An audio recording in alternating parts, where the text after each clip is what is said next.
Did you know that the most efficient computer we could possibly make is a black hole? I mentioned this in my last video where I was explaining how the simulation hypothesis has kind of been disproven.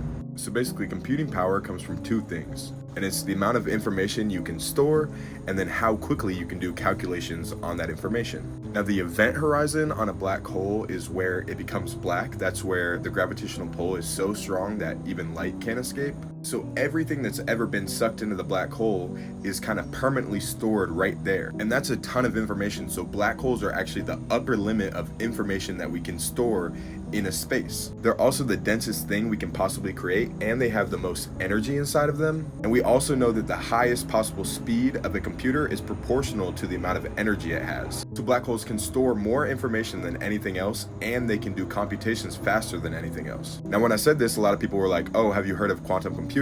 That's super fast. And yes, I have. But black holes actually operate the same way as a quantum computer. They're technically the most efficient quantum scramblers in the universe, and the Hawking radiation that comes out of them is technically entangled with the quantum particles on the event horizon of the black hole, so you can use it to determine what was put into the black hole. And this happens at the upper limit of information exchange within our universe. The most mind-blowing thing is that black holes actually happen to follow the same principles as error correcting code in quantum computing, which means that technically they are just giant, super efficient quantum computers, which is weird, but really cool.